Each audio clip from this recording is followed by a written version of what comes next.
You have one new message. Translating. Disney and Pixar's Hoppers is now available on Disney+. You could say that again. Critics are calling it Pixar's funniest movie ever and a wildly entertaining ride. Blizzard Potato. It's certified fresh and verified hot. Now we party. This is incredible! Wow, I am clearing the rest of the day. Disney and Pixar's Hoppers, now available on Disney+. Rated PG. Study and play come together on a Windows 11 PC. And for a limited time, college students get the best of both worlds. Get the Unreal College Deal. Everything you need to study and play with select Windows 11 PCs. Eligible students get a year of Microsoft 365 Premium and a year of Xbox Game Pass Ultimate with a custom color Xbox wireless controller. Learn more at windows.com/student offer. While supplies last. Ends June 30th. Terms at aka.ms/collegepc. This episode is brought to you by Prime.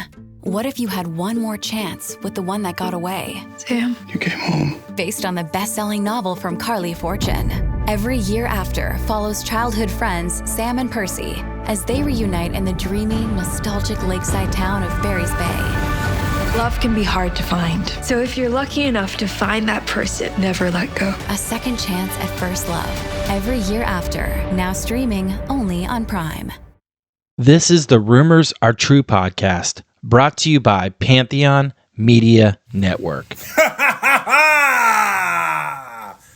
Hi, this is Matt Johnson from Roadside Monument, Blenderhead, Don't Know, and other bands you have not heard of before, and you are listening to the Rumors Are True podcast.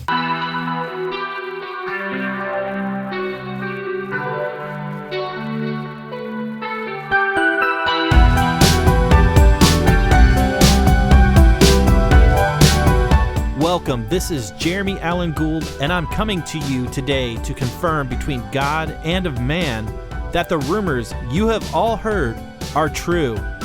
I started this podcast to have a platform for the bands and artists that I've worked with in the past, as well as new musicians and artists that influenced myself and many others. The Rumors Are True podcast is an opportunity for the artists to tell their story their way. I'm still in the business of confirming rumors. I still love a good conversation, and I still freaking love music. So thanks again for joining me on this journey, and I hope you like what you hear. With that said, the rumors are definitely true.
Hey, welcome to this latest episode of the Rumors Are True podcast. My name is Jeremy, and today I welcome some old friends, Johnathon Ford and Matthew Putman from the band Unwed Sailor. Awesome conversation with these two legends who have come back to the podcast for the second time to talk about Unwed Sailor, touring, recording, all the jazz. Really stoked on this conversation, so I hope you enjoy this latest episode with Johnathon Ford and Matthew Putman.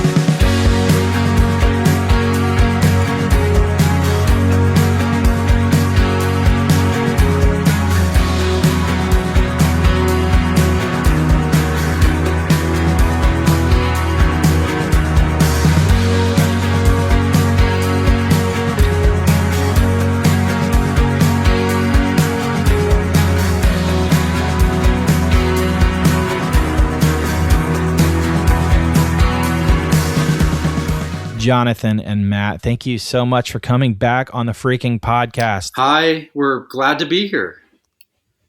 Yes. Matt is Are too. you? So Matt is too. Guys, I'm stoked that for real to have you guys back on. It's been a couple years, and I'm really psyched to talk to you guys and reconnect. It's been a while. I know we've been texting here and there, but I'm really stoked to talk to you guys and see what's new. Tell me what's going on in your world, Matt. Let's go with you first. Right now we're in the studio. Unwed Sailor is in the studio, working on our 12th record. That's going good. We just finished day 2, and going great. I'm just recording drums right now at this great studio called The Closet. With Kendall Osborne. He's done the last couple of records. Just incredible, like engineer, That's producer. Awesome. Other than that, I have been just always working on different music projects, and I've started working out of a studio in Fort Smith called Mulberry Moon, which is it's like 2 minutes from my house. It's been there for like 6 or 7 years, but I didn't really know much about it, and so they were looking for a new house engineer. So I have been there for a few months now, and it's been incredible. Like kind of a dream. That's awesome. Yeah, it's really just kind of a really state of the art studio. Really nice place. So we're kind of doing a rebrand right now and kind of relaunching the whole place. And so I'm just kind of getting to know it. And so other than that, and then just family stuff. It's all the same, man. Nothing really changes for me. It's just the same. Dude, just not growing old. I'm Just not getting growing old. younger. Johnathon, what is up? Tell me what's new in your world. Everything's kind of the same for me too. I'm on my Unwed Sailor cycle. Like Matt said, we're in the studio now recording the 12th record while promoting the 11th record. We've got the Unwed Sailor Song Factory blazing away. That's honestly with, running the label and writing and recording and touring, that takes up a lot of my time. We just finished a West Coast tour. We have some summer tour dates coming up that we're announcing in a couple weeks. Then we have a fall tour, two fall tours coming, one on the East Coast and one in Texas. So that's kind of my world, just navigating all the Unwed Sailor stuff. Yeah. Well, that's exciting, guys. I mean, you guys just keep churning them out. It's mind-boggling to me. It's very prolific and very awesome. And every record, from my perspective, is not the same, which is so cool and so awesome. And there's so many influences that come out in each record, and it's incredible. I love that you guys are still just doing your thing. It's Thanks. awesome. Yeah, we've been putting out like one record a year since what was that, 2018 or not? Heavy Age. Yeah, Heavy Age was the first. Was like the first of just one record a year. Like I just remember talking about it. It's like no one. If you look back at like sort of classic records, like from the 70s and 80s, like bands were putting out new records like every year and a half. Yeah. And now like the traditional cycle is more like 3 to 5 years for a lot of artists. So Sure. We just decided it would be fun to not do that. And so we just make a new record every year, and it's been super fun. At this point, it's kind of like a well-oiled machine. Awesome. We just, we're always working on demos for the next thing while we're recording the last thing and promoting the thing before that, and just, just staying on top of it. Well, and something interesting happened last time I was at Matt. We have our own studio in Arkansas that we work at too. And last time I was there, we were doing some demos for this current record we're working on. And we started messing around with something new and actually started writing songs for the next record. Yeah. So that's kind of something new that has been happening this cycle, where we're actually working on 2 records, future records. I'm all about, like, I say, bring it on. Like the idea is just, if the ideas are coming, then you embrace them and just do it. Yeah. Do you guys have a title for this new record? Yes, but I can't tell you that yet. Okay. Is it called 12? Is it called 12? Last week. So that's one thing I feel like I need to give people a chance to enjoy the record that just came out before. Yes. Like I even, even on Instagram, sometimes I think twice about posting clips of us recording this new record, because I feel like, well, I don't want to like overload people. Like they probably just got High Remembrance in the mail or at their record store, and they just put it on, and they open up Instagram and they're hearing like a song off that record from next year, So it's insane. I'm actually getting to the point where I'm getting records mixed up. Like I'm forgetting records that we did 2 years ago now. But I would rather that, than to not be putting out this much music. Hey, this is Jeremy with the Rumors Are True podcast. We'll pause for a word from our sponsors. Stick around, you don't want to miss. The new LinkedIn Hiring Pro can't undo your last hire. The lone wolf, who you thought was a good collaborator because you didn't have the right candidate insights. But once you hired them, it was all hoarding info, declining meetings, and howling at the full moon? But LinkedIn Hiring Pro can go deeper than just the resume to find you a perfect fit by using insights from the LinkedIn network to give you a short list of best fit candidates. Hire right the first time with LinkedIn Hiring Pro. Post a free job today at linkedin.com/quality. So what's next? What's the catalog number at this point? I mean, with the 12 records, and then like how many songs are there?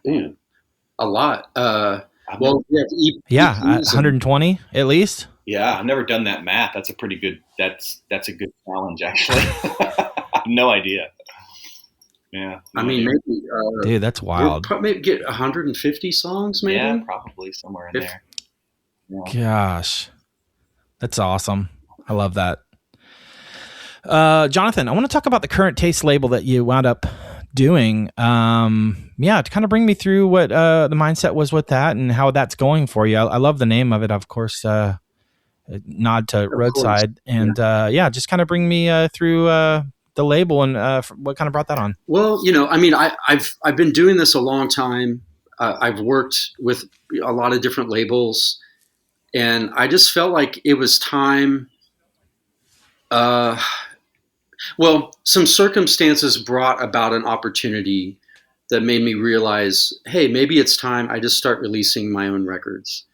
So it was before Underwater Over There came out. So it would have been the Mute the Charm tour.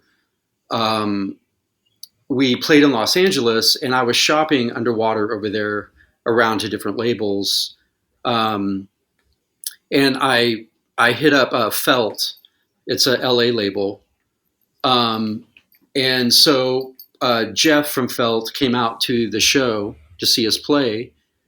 And we ended up talking for like an hour and a half and hit it off really well.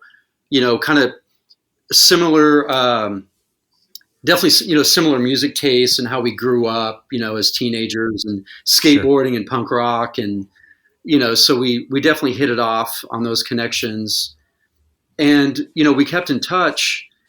And he eventually he just said, "Hey, I don't think this record is right for Felt, but if you are interested in starting your own label, you could kind of become part of like a Felt family a little bit, where Current Taste would be, he would help me manage it, and then I could kind of go through Felt's distribution and the things that he has that, associated with his label. And he would kind of like help guide me in decisions and things like that.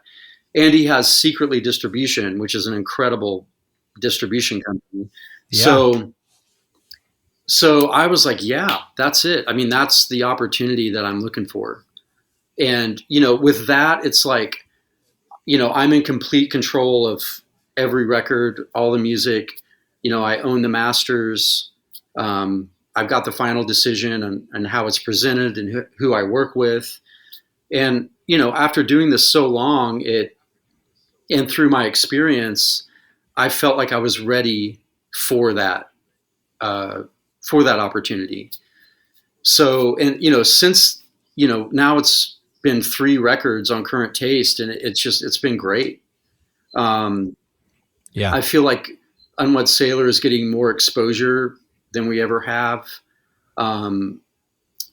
Just working with press people and the distribution company. And, I'm noticing a lot more record stores like over in the UK posting about our record and excited about our record. Oh, that's cool. So yeah, it's like, it's for me, my favorite thing is to see, it's the age old thing. Like, to see your record in a record store is just the biggest thrill. And like on tour, like I'll go to my favorite record stores and I'll go over and I'll see Cruel Entertainment, Underwater Over There, like High Remembrance, like they're there, and all these like record stores that I can't wait to go shop in while I'm on tour.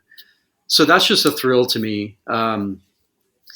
So yeah, it's kind of, in a way, it's kind of a dream come true, just being able to like control the Unwed Sailor world and navigate it how I want to do it. And, and the opportunity just presented itself to me. So I grabbed it.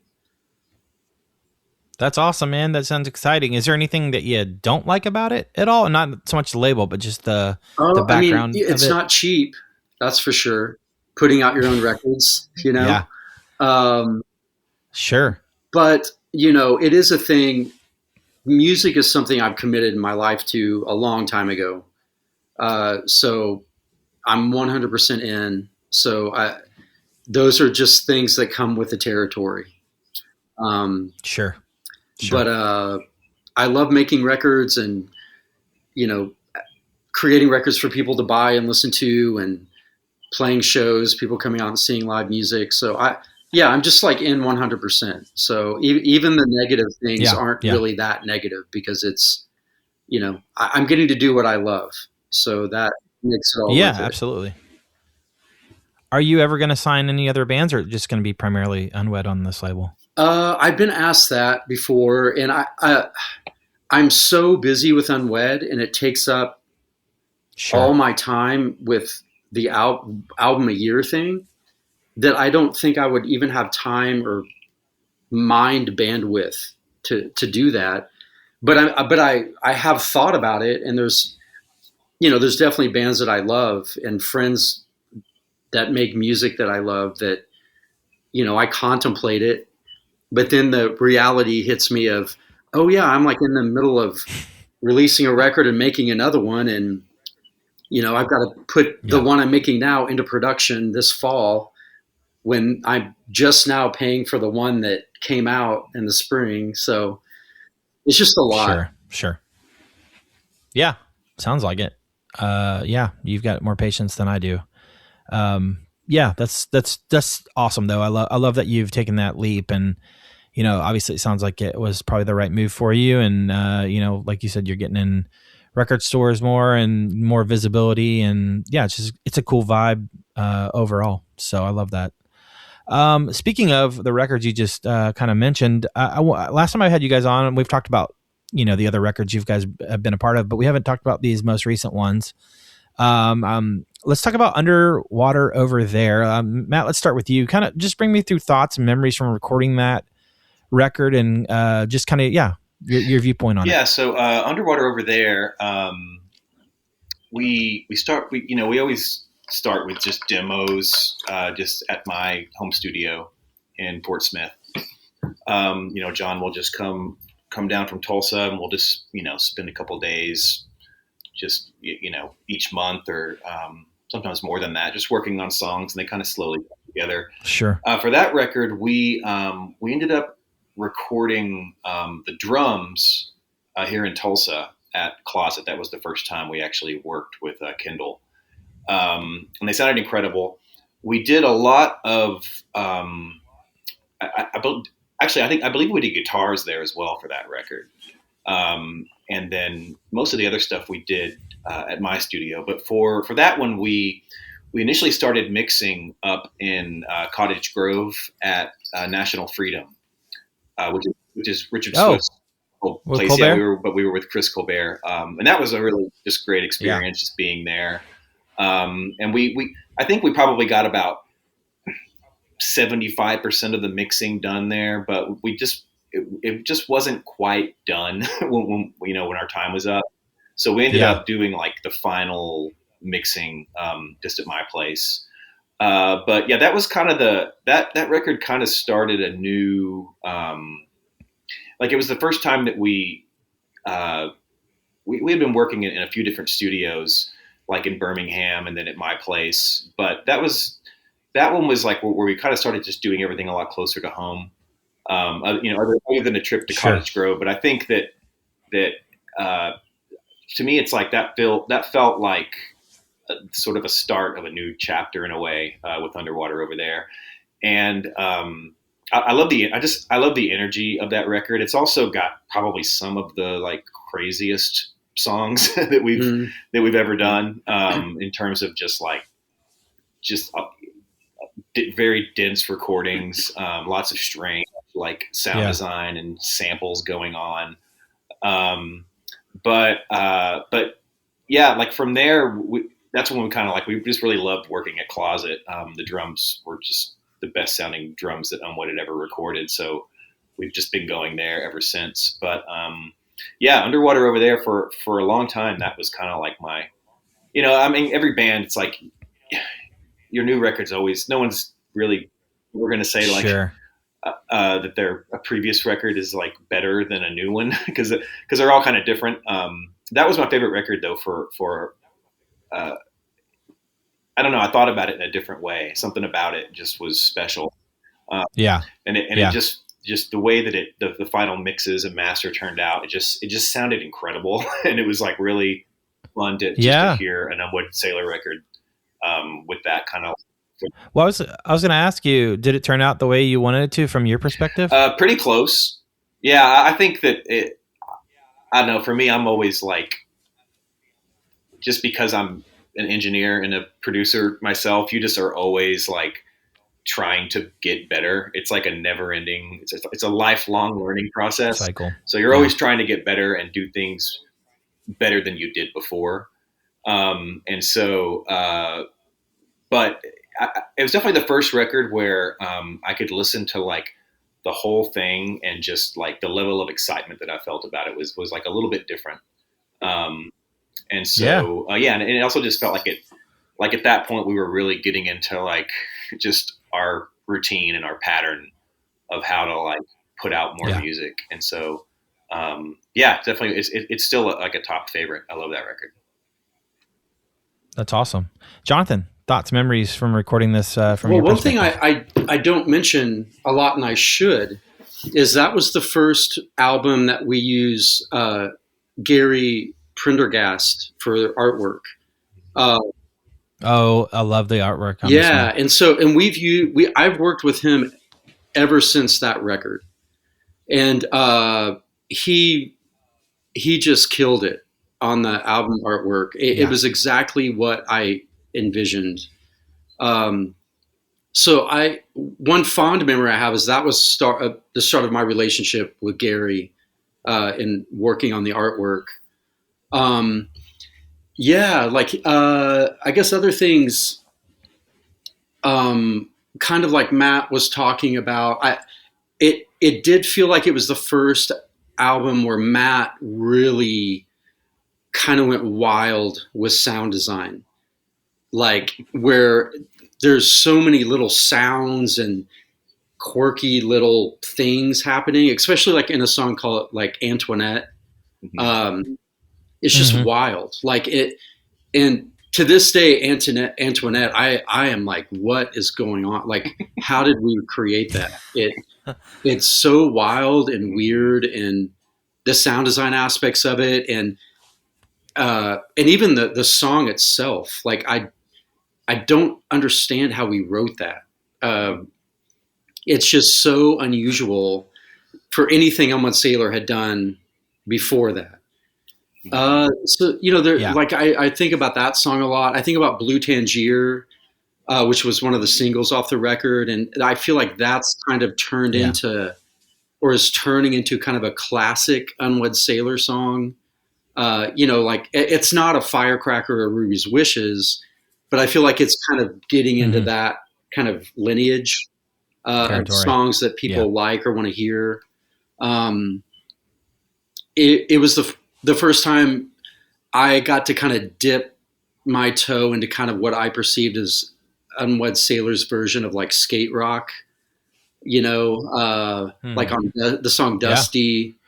And then even the song Underwater Over There, that was actually, we had written that idea years ago. And I came up with that song title years ago, kind of just waiting for it to use it. And so it was like the perfect opportunity for us to go in and take what we had, the skeleton of the song Underwater Over There, and actually finish it. V&V, the little kind of piano interlude, I guess it would be called an interlude or outerlude. I don't know. That's about my two cats. So that's cool to have like a song about my two cats on there. Well, I have 3 cats now, but I only had 2 then. So yeah, I feel like that was a record where a lot of things happened that kind of ushered in a new era for us, where like just new things started happening and presenting themselves. And I think we learned a lot from that record, how we could expand the world of Unwed Sailor going forward. Sure. Did this record turn out the way you wanted it to? Which Jonathan? one? This Underwater Over There, did it turn out the way you wanted it to? Yeah. I mean, of course, just like Matt, like now I'll listen, I'll hear something, I'll be like, oh, okay, that tone could have been a little more like this, or, that kind of thing. But I mean, as a whole presentation of the album, I think it's exactly how it is and should be. Yeah. What was that feeling like when you got the record in and saw the artwork and everything completed? What was that feeling like? Oh, it's always great. It's kind of, it's weird. Like now it's like, I'll get the shipping notification that the records are out for delivery, and I'm like, ooh, whoa, wow. Yeah. I'm gonna get the new record today. Oh my God, I get to see it. It's Christmas. Yeah, and you open up, you pull it out, but it's a great feeling. But also, it's also stressful, because you just really hope that when you pull that out and look at it and put it on, that it's going to sound like test pressings. Sure. The artwork's going to look like you wanted it to. So there is some nervousness there, because you just ordered 500 records, so you better hope that they look like you wanted it to. Absolutely. What pressing plant do you use, just out of curiosity? Okay, I'm exclusively precision pressing now, which they're out of Canada, and they, especially the last 2 records, are in my opinion, the best sounding Unwed Sailor records on vinyl I've ever heard. When I got the test pressings for Cruel Entertainment, I was like, is this for real? Yeah. Like, this sounds incredible. Yeah, just ripped my head off first time I listened to it. I was just blown away. Yeah. That's sick. And Felt goes through Precision. So that was another avenue that Felt opened up for Current Taste. We use Precision because Felt did. So it was like another, another cool little perk, Absolutely. Well, you mentioned Cruel Entertainment. Let's go to that record next, Matt. Kind of bring me through thoughts from this record, memories recording this record. I'm going to like contradict myself right now because like Cruel Entertainment is probably, I don't know, it might end up being like my favorite Unwed record, like of all time. It's always hard to say that because we just put out a new record that I love, that I think is like incredible. But I don't know what it is. Something about Cruel Entertainment is just, it's got this, we pretty much kind of set out to make something that was a little more like a little heavier and like kind of raucous even. Sure. And that's just exactly what we did. And just like literally the sound of it. Like I mentioned, getting the vinyl and putting it on, it just sounds huge. When Rock Candy comes in, it's the first song on the record. It's so loud. It's so fun. The songs are just really fun to play, and it just has this energy to it that's kind of infectious. And I don't know, it's just it's just kind of a special album for me, definitely. Like, I just kind of know, even as time goes on and we keep on putting stuff out, that Cruel is always going to be kind of up there. It's just really, it's one of my favorites. I really specifically like a lot of the drumming even. There's some like drum beats on there that I just really am proud of, that I really like. Again, they're really fun to play. And it wasn't ever anything like they just kind of happened naturally. I didn't have to like overthink any of it. John would just play me a bass part, and it was just like usually like the first idea that just kind of tumbled out. I don't know, something about it. It's just a really special album. So. Yeah, absolutely. Johnathan, and real, before I ask, the artwork on this is insane too. I mean, it's a beautiful record. That's another Gary record. Let's start with Gary again on that one. Basically, I went to Gary and I'm like, I want something that feels like the Sex Pistols, Nevermind the Bollocks meets the Pet Shop Boys. I wanted something like, I love that. Like big and bold, and in your face, but also like, but also Unwed Sailor, like, but also like a not sensitive, but beauty, like a bold and beautiful. Yes. And so, he just straight up created this font from scratch, and sent. When he sent that over, my mind was just blown. I was like, that is incredible, like perfect. You just nailed it. The artwork, probably my favorite Unwed Sailor artwork ever. It's and that's I almost feel bad saying that with the marionette and the music box in existence. I would say it's there with Marionette. Like I'm so happy with that artwork.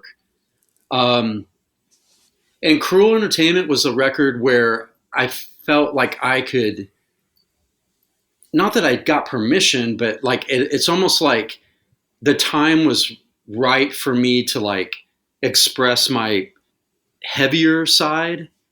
Like my influences of like, bands like Cherubs, from Austin. They were on Trans Syndicate. Ed Hall from Austin, Fugazi, Quicksand, the Jesus Lizard, You know, Chavez, like the stuff like I still love today, but that I really gravitated towards like in the 90s. And, you know, and even playing around with my roadside monument instincts, you know, like with like a bass line, like for like Rock Candy or, I'm trying to remember song titles now. Oh, Slab City. So yeah, just being able to make such a bombastic kind of in your face record, but also really melodic, and with lots of hooks was really, really fun. And, you know, even like, you know, a song like Monty Donahue, even the song titles were, it was fun to like play with a title like Monty Donahue. You know, that's yeah. What does Monty Donahue sound like? Right. And like, I've never had that opportunity in Unwed Sailor, but it was there and it made sense. And by the way, Monty Donahue is a bar owner in Kearney, Nebraska, that we met on a previous tour, and he is a legend. Let me tell you, that guy is a legend. That's incredible. So yeah, you know, I mean, you know, and even that song, you know, I was able, to me, that song has a definite like Dianoga influence. So yeah, I mean, that was such a fun record to make, and it just sonically just fell right into place. There's some very, you know, the song Soft Copy is probably one of my favorite Unwed Sailor songs, you know, and even that right there, Soft Copy is directly influenced by George Harrison's I've Got My Mind Set on You, which is like a weird influence, but it worked. It's like Simple Minds meets George Harrison or something. Yeah. So yeah, that record is just so fun. It's fun to even talk about because it was just so wild, you know, all the different influences, and sonically, and I really love that record. It sounds like this record turned out the way you guys wanted it to. Oh, what are your thoughts? 100% in every way. I don't even go back to that record and think, oh, maybe that could have been that. It's just a perfect Unwed Sailor record, in my opinion. Yeah, the title track, like Cruel Entertainment, is like probably one of my favorite. I mean, it is like just one of my favorite songs of all time. I just love everything about it. It's so like cinematic and dynamic, and it just like I get emotional when I hear that song. Like it just has there's just something about it that is just special. Yeah, just a lot of things just kind of came together for that one to just be sort of a perfect encapsulation of what we set out to do. That's awesome. Hey, this is Jeremy from the Rumors Are True podcast.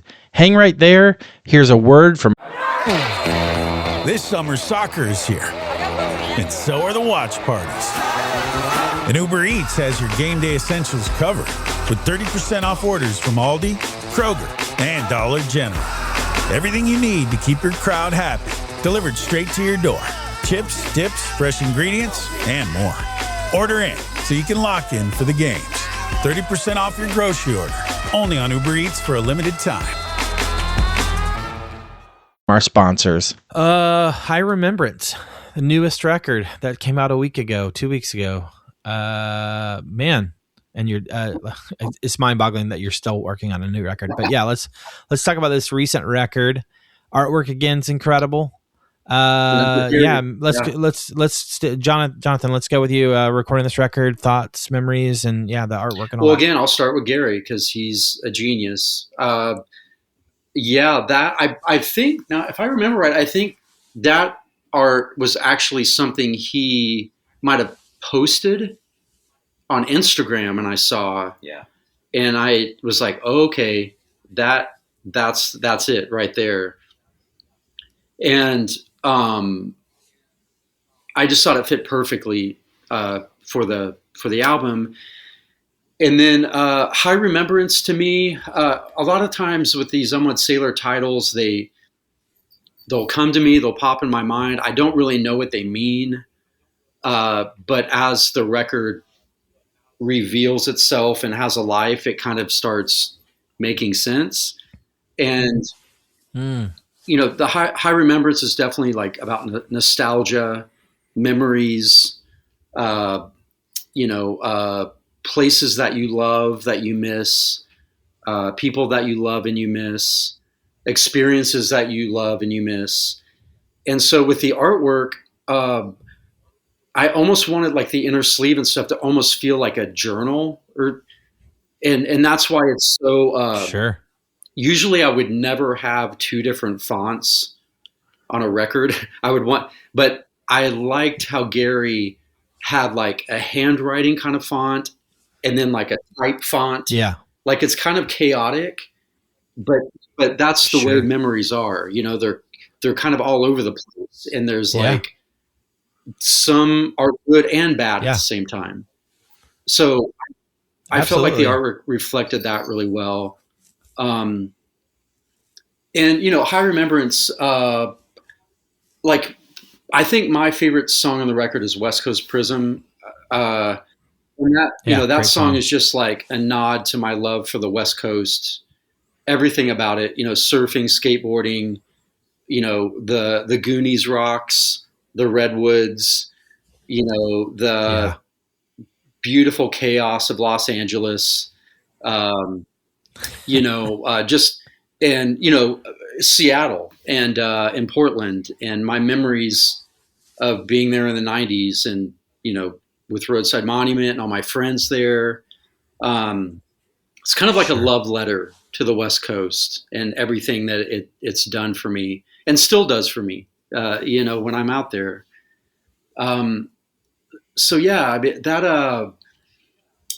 Another cool thing I liked about that record is we got to, like on Ginger Man and Punk Broke, I felt like we got to lean into like some real like kind of soft rock kind of soundtrack vibes, like almost like Top Gun soundtrack, like anthemic soft rock in a way, which I'm a total sucker for that kind of thing. And I feel like we got to touch on that a little bit. Absolutely. But so far, like the feedback I've been getting from High Remembrance is people are saying it's their favorite Unwed Sailor record, which is really cool to hear. That means a lot. Yeah. And I think it might be because it is tapping into people's nostalgia and their memories and, to get, in a real life thing here, I think all of us are just like really yearning for like some rest and just laying down in nostalgia and just wanting to feel again like it used to feel. And absolutely, to me, that totally is what that. High Remembrance is about. Like, like even right now, like, Pizza Hut's doing this thing where they're making like retro restaurants and people are losing their minds and driving for hours to go. And because I think people just want to feel again. They want to feel lighthearted. Sure. They want to not have this worry. And so I think High Remembrance is tapping into that. So again, a record revealing itself as it's coming out. It's just like the right time for this record to come out and people connect with it. That's awesome. Matt, your thoughts on High Remembrance. I love that it's like just kind of a 180 from Cruel Entertainment. It's a very like kind of almost like I don't want to say an easy listening as in the genre, but it's like just an actual like an easy listening experience in terms of just like the way the songs present themselves. But it was also a record where like we were just like kind of being indulgent in terms of like, for example, Don't Let Go is like, I mean, I'd be shocked if people like don't catch this, but it's like like the beat is like 1979, like from the Smashing Pumpkins. Like we were just like to just like kind of not to like mimic it, but to kind of like sort of recreate the spirit of it. Sure. Sort of like the electronic drums against the real drums, with some just like interesting programming happening. And it just kind of turned into this like really joyful, like uplifting kind of song. And then there's a song like Cinnamon, which, John played me the bass part, and we were kind of searching for like the sound of it. And I had this old, like, it's called a Rhythm Master. And it was just like it's like this vintage drum machine box, but it's like analog. You push buttons in, and it's things like samba or rumba. Like it's like the kind of music you'd hear, like drum sounds you'd hear in a lounge or something. Like that's kind of what it was created for. And like the tempo, it doesn't have like a BPM. It just has a tempo knob that just goes from slow to fast. And so like we were just like you just had to. Once we found the tempo for the song, we just had to like turn the knob until it kind of worked. And so like, that's what helped that song kind of get off the ground. And we built it from there. And it kind of just goes to like outer space, like in the middle section. So I'm like a full Western or something. So that was really fun to just like watch, like the journey of that song was really interesting. And then the title track, High Remembrance, is like, it's very like The Cure, Disintegration, with the chimes. And that was a song that when we got, when we're doing demos, a lot of times I'll just like program drums. Sometimes I'll sit down and play real drums, but a lot of times we're just moving quick, and it's just a lot easier to program some ideas. And so there's a lot of times we go into the studio and I haven't actually played the songs on drums before. So I kind of have to figure them out. Wow. And the interesting thing about High Remembrance was that the BPM, like, that song is so slow in terms of like just the pace of it that I struggled to play it because I wanted to go faster. And it like took me a second to like settle into it and like play it like the way that it needed to be played. But it was so satisfying. Like once like I nailed it, and I hear it now, like, it's like perfect, and I can't really even remember why it was so hard for me, but it's like, I guess just my energy just wanted to go faster on it. And the song was, you need to slow down. And it took me like 3 or 4 tries to like not feel like I was rushing, to really like settle into it. Which is always fun when a song kind of, I guess, reveals itself in that way and shows you, I guess, how it wants to be played, and what's right. Because we really obsess over this stuff, like the right tempo for a song, like how the parts unfold, how the layers happen. Like, I mean, obsess. We make demos that we obsess over and listen to 1,000 times. So it's like we really try to spend a lot of time, kind of like bringing songs to maturity. So, but yeah, it's really proud of the record. And now, like John said, the feedback on High Remembrance has been really amazing. Like, people saying it's their favorite record. Lots of record stores that are really into it, playing it in their stores, and just lots of great feedback. It's been really cool. Yeah. So another thing to add to that, to this, go ahead, John. That happened on this record that's never happened before is we were at Matt's studio, and one day I just got an itch. I was like, you know what? I'm just going to try to sing on these songs.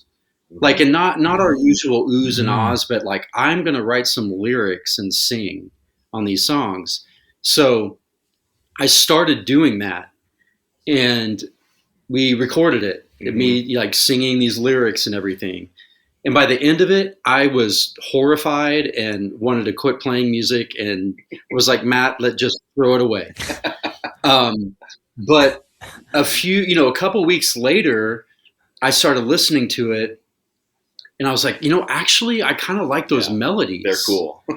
So basically we went back, and the vocal melody that I wrote with lyrics, I transferred to the bass. And so the lead bass lines are the actual vocal melodies that I sang when I was doing it. Oh, and cool. I've never written that way before, but it worked really well. I haven't even thought about doing that on this record, but so maybe it won't happen on this record, but But yeah, that was something really weird that I'd never done before, but it worked very well. So there's a secret version of High Remembrance that has vocals on it. On a few of the songs, yes. Very Maybe cool. one day. That's awesome. That's exciting. Maybe you can put them out as B-sides at some point. You never know. Did this record turn out the way you guys wanted it to? Sounds like it did as well. 2 in a row, maybe. Yeah, it was like a really easy record. It just came together. I mean, there were some times there between. I mean, I guess starting around maybe like Look Alive and Truth or Consequences, Youth the Charm, where it's like it felt like we were constantly like hitting roadblocks in terms of like trying to get the sounds we wanted, getting the mixes we wanted. And like, but I think it was really just that we were just like trying to find the right process for how to do this. And like, I mean, Cruel Entertainment came together really easily, but like, High Remembrance was like, I mean, again, it's like kind of like a finely tuned machine at this point. And it was just really, I can't speak for John, but for me, it was like a really easy, smooth experience, where it's like, it took so much less effort to get to the quality that we wanted, so yeah. Sure. The only thing, the thing that was hard about High Remembrance was there were some moments in the mixing process where I just was losing sleep about certain mixes. We just could not get it right. And I got really scared because I was like, well, okay, what if we can't get it right? Then we can't put it on the record. And eventually we figured it out and we got it right. Kendall and I mixed it. And so, like Don't Let Go was like, I wanted to just rip my hair out. Because I knew it was a single. And and just that Smashing Pumpkins New Order, Peter Hook vibe, like I just wanted to really hit. And we went through like a lot of mixes on that one to get the right one. So there was some struggle there for me, but now when I hear the record, I'm like, yes, we did it. Like that's how it's supposed to sound. Yeah. That's so awesome. John had a completely different experience than I did, basically. For me, it was like, sounds great, guys. Keep it up. That's incredible. That's incredible. Well, yeah, I do feel like having you guys describe the last 3 records and you guys kind of pointing out, hey, this is kind of a new chapter. Not only the artwork wise, but just overall in terms of like your songwriting. It's awesome to see you guys are rejuvenated. It sounds like, not that you weren't rejuvenated, but just kind of a new perspective, a new, like you said, chapter. Let me ask you this: what makes the musical relationship that you guys have with each other work so well? Well, I would say fate is a big part of it. I believe that. I believe that playing music, I'm not even going to say you have to find the right people. I'm going to say you just meet the right people and they come into your life. And that's how it happened with Matt. There was no Post-it note on a telephone pole looking for a drummer or, it was just, we naturally met and we just clicked musically. And I mean, I would say Matt, out of anyone I've ever played music with, I click with the most. That's one reason why we can go in and do a record every year, because we have that musical connection and chemistry where it's not hard for us to do this. I mean, there are little bumps, where you're like trying to figure something out, but for the most part, we get in a room and we've got songs. Yeah. So I think it's just a special connection that is just there and has always been there. And we're friends too. I don't think Matt and I have ever gotten an argument or a fight. No, I can't think of one. So and we've toured together. We've been to Europe together. we've made all these records, we've recorded in every place to like a, out in the woods, to like a major studio and I think we just connect creatively, like the marionette and the music box. I mean, come on, to this day, I listen to that and I'm like, how that is like, it's just so special, like with the minimal amount of equipment we had, and we were like dropping quarters on tables and miking them and creating like the sound of a windmill and a cuckoo clock with found objects. Like you can't just go in with anybody and do that. Like you have to have like a musical connection, and be on that and be able to like meld together in that kind of situation. So I just think it's fate. Matt. Yeah, it's meant to be. Like you just open yourself up to it. You commit and open yourself up to playing music, and I feel like those things happen. Absolutely. Matt, I want to hear your perspective. I mean, just to kind of add on to what John said. I mean, I feel the same way. I was a big fan of John's work in previous bands like Roadside Monument and Pedro the Lion, and just kind of had sort of kept track of everything that he had done. And so when we eventually met, I mean, I think I just straight up just threw my hat in the ring. I was like, hey, if Unwed Sailor ever needs a drummer, hit me up. Because I had gotten the Firecracker EP and I was just obsessed with it. And so, and he did. So like, I went to Chicago and we just started rehearsing, me and John and Nick and a boomerang pedal. And that was like trial by fire. Learning to play with this crazy boomerang pedal, with no click or anything, just having to listen to it. Which is a loop pedal. Yeah, it's a loop. A live loop pedal. Yeah, like a live guitar looping pedal. Yeah. And so like sort of being, the first thing that we ever did together was just like pretty ambitious and like tough to pull off. And it just worked. And so, and it just went from there. So, I mean, I'm just a big fan of his writing and his bass playing. It's like John is like a real like bass player, like he's not just like holding down the root notes, like it's a whole animal. And so it's got his playing has a personality. Like I tell people that I could pick out John's bass sound like from 100 bass sounds. Wow. Like he just sound when That's he incredible. plugs in to an amp and plays, it just has a sound. And so, but it really works. I mean, just to speak practically about it, like he writes with this very like melodic rhythmic sense that just works for the way my brain thinks about rhythm. And so like anytime he starts playing a bass part, I just hear drums, and they're just there. And so it's like literally effortless. Like it, like if I have to overthink anything, it's usually because it's not working.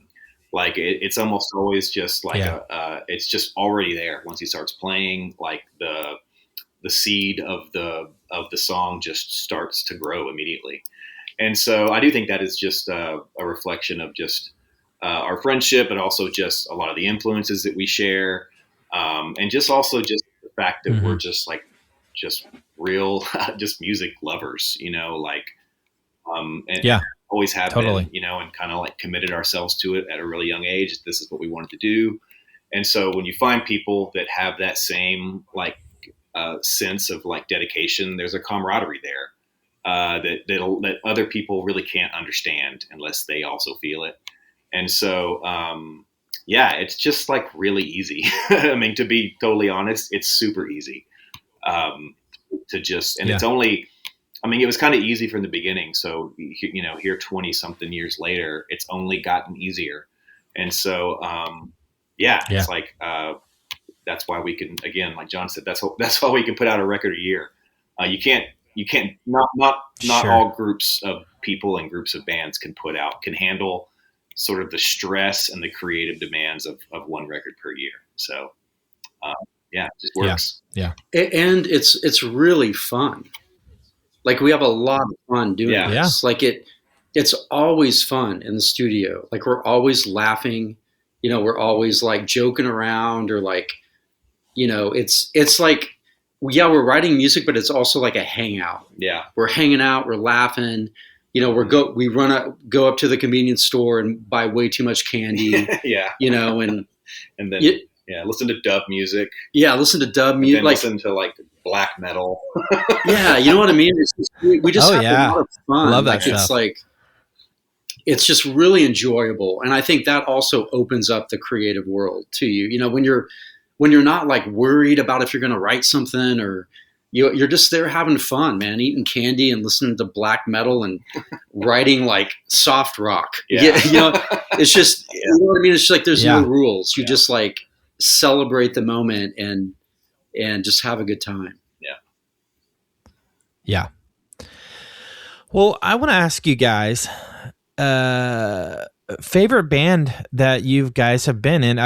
Matt, what's the favorite band that you've had Jonathan's been in that you've liked, and maybe the record that you've liked from that? And same, Jonathan, what's the record that Matt's been a part of, and the band that he's been a part of that you've liked the most? That's easy for me. So I mean, it's definitely Roadside Monument. And as much as I love the 8 hours away from being a man record, I think I got to go with I Am the Day of Current Taste. Like, I just think that is like a perfect record. O.J. Simpson House Auction is just a perfect song. They were just so incredible live. That's how I was introduced to John as an artist. So yeah, it has a special place in my heart. I still pull out those records every once in a while and sometimes pinch myself that I get to make music with him. So yeah, that's such an easy answer. But also the Pedro Alliance, Hard to Find a Friend, John's playing on that. It just makes that, it really is such his bass playing on that is like a big part of the personality of that record. So yeah, man, yeah, that's a no-brainer. Yeah. Jonathan. Oh, well, I would have to say the Esocaris 7-inch. I don't remember what that was called, the name of it. Setting Roots for Winter. Very emo. Yeah, that 7-inch like blew my mind when I heard it. I just the production of it and just the chaotic, just whirlwind of parts and it just really blew my mind, and it's that release has always stuck with me. That would be my favorite, but I will say the new Norma Jean stuff, like when Matt will play that for me at the studio, I am like, wow, that is like, you are creating a new genre of music. Like, it's so, yeah. I mean, it really does blow my mind. Like, I'm like, how did you do that? Like, how did you come up with those ideas? Him and Corey, like both, like just, I'm very impressed with like the way the Norma Jean mind, like it's some of the best heavy music I've heard. Like I kind of get to hear like the sneak peek stuff, which is fun. Yeah. So I would say, as far as like the classic one that kind of like stuck with me and, that I discovered would be the Esocaris 7-inch.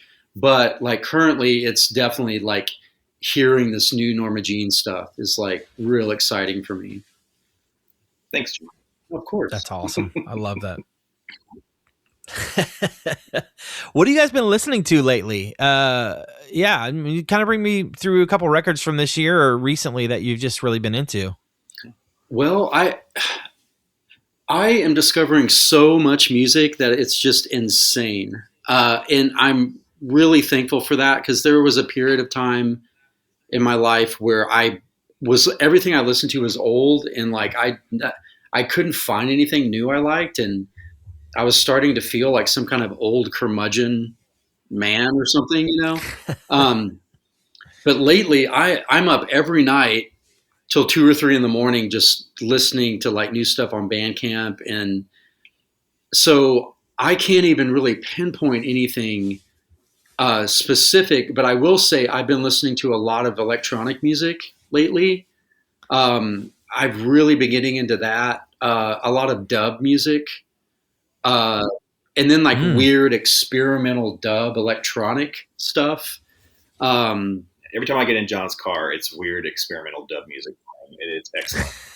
Yeah, like I'm really getting into like dub bass, you know, and like reggae bass stuff, which I don't really play, but just there's something about it that makes me just feel really good and relaxes me. Well, one that just popped in my mind, there's this artist called Ghost Dubs, and man, if you put on that record and you're going to hear some of the lowest bass, it is just insane. Like the bass frequencies coming out of that record. So that's kind of my favorite thing right now, like electronic experimental dub stuff.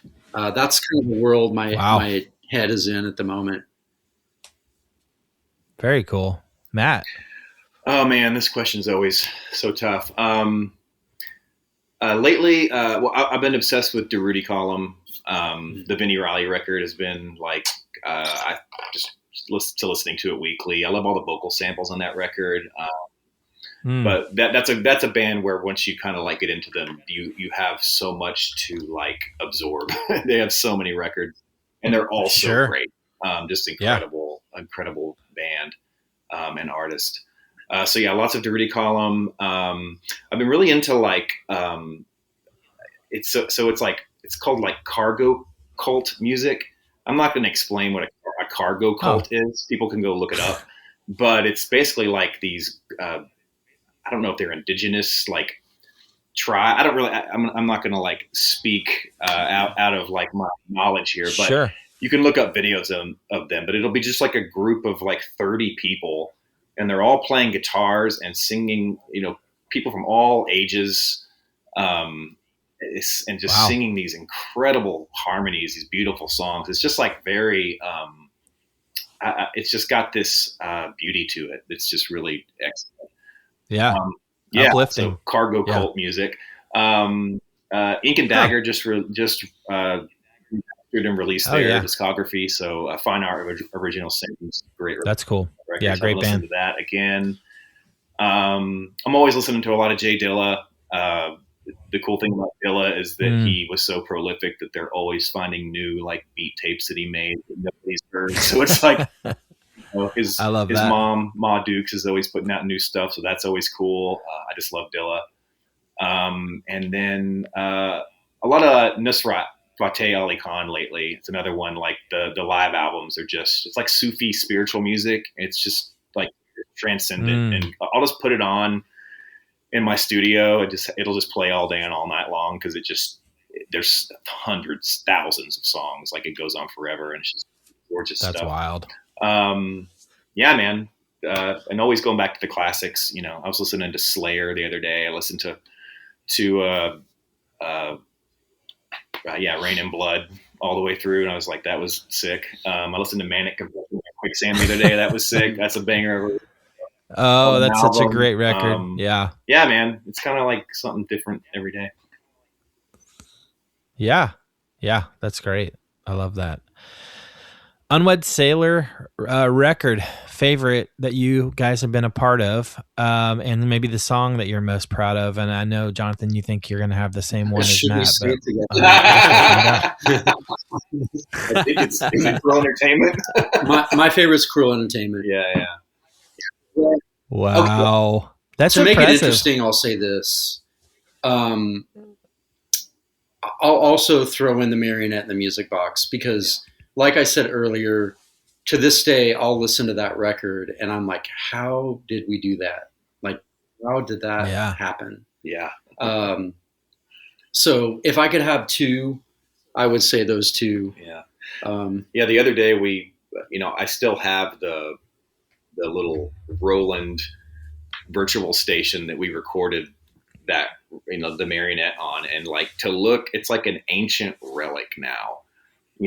So many, I wouldn't even know the first thing about how to like even use it anymore. The difference between that and where we are now with just like computers and things like that, it's just night and day. So it was kind of funny just to like look at that thing and just think about this That's crazy awesome. album that we made on it.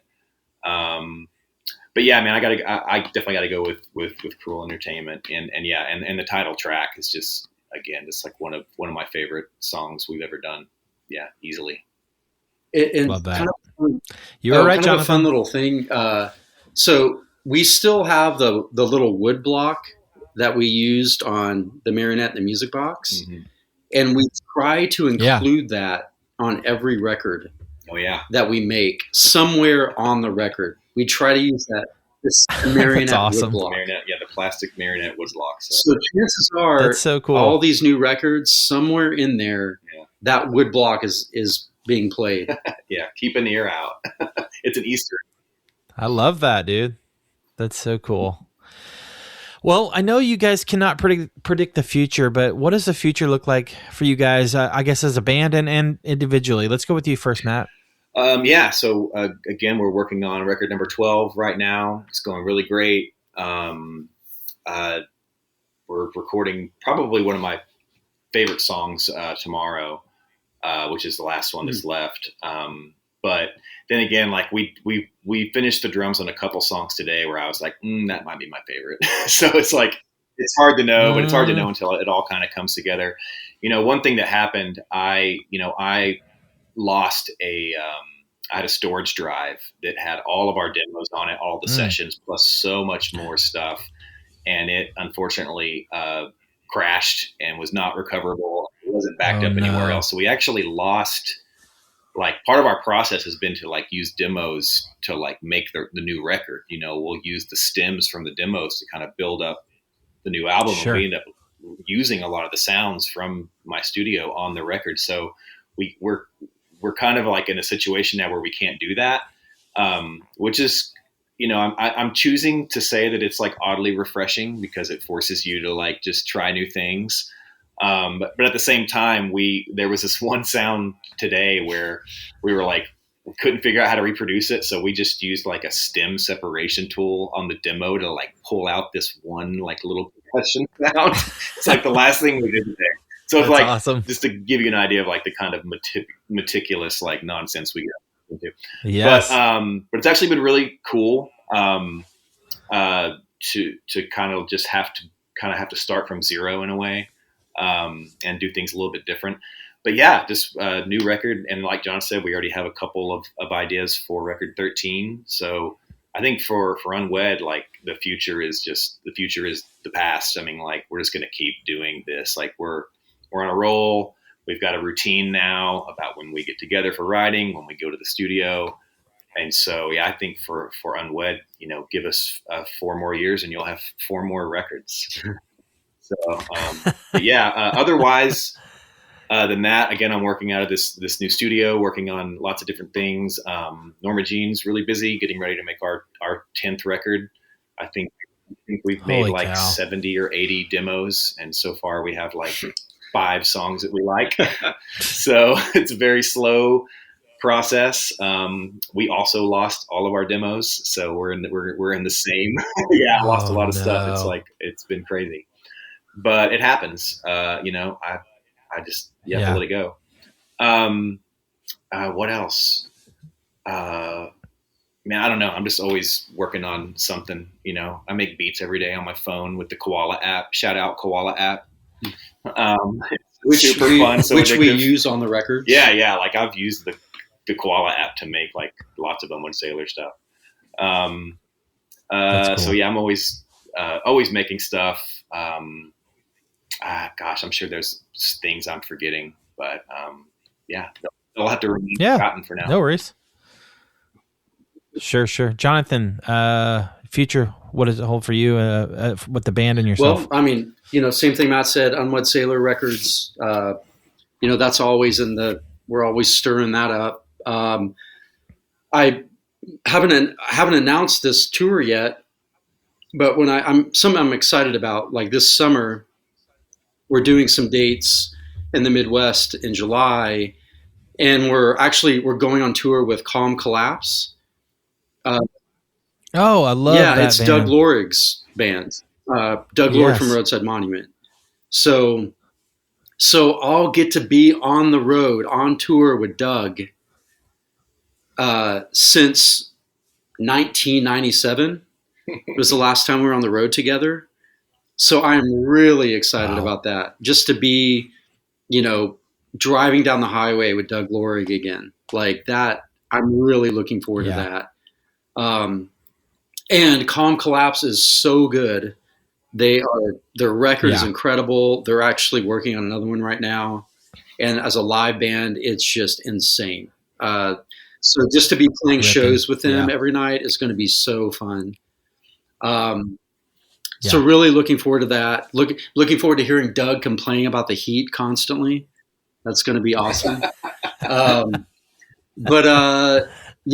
Just living life, going on some trips with my girlfriend, heading to Eureka Springs, which is a really great place to visit. Nice.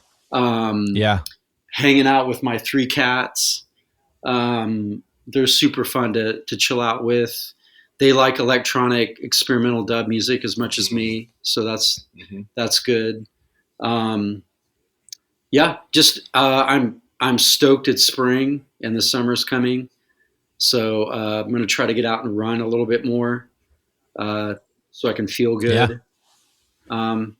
Just enjoying life, having a good time, making music, hanging out with That's awesome. People I care about, with animals I care about. Yeah. Well, guys, I really appreciate you hanging out with me again. Love you guys very much. You guys are been such a awesome part of my journey and musically, and of course this podcast. So I really appreciate you guys hanging out with me again and just being a part of my life. Really honored to know both of you. So thank you again for hanging out with me, and hope we get to hang out in the future soon. I know I saw Matt recently. But yes, absolutely. But yeah, man, love you guys, and I'm super stoked to hang with you guys again. We feel the same way.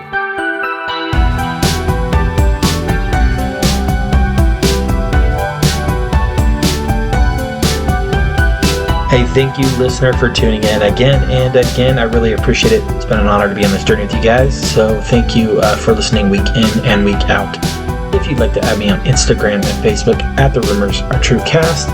If you'd like to like and subscribe to the podcast, you know the drill, guys. Got a website, www.therumorsartruecast.com, with all the episodes on there, as well as links to merch and whatever else you're interested in checking out. So thank you again for that. Thank you to Johnathan Ford and Matthew Putman. Awesome conversation. So stoked to get to hang with you guys again, reconnect. It's really cool to hear your stories lately and just kind of what's been going on in your life. So I appreciate you guys hanging out with me. So thank you again to Johnathan and Matthew. Got some incredible artists on the horizon, guys, and you know it. Nostalgia, still a heck of a drug.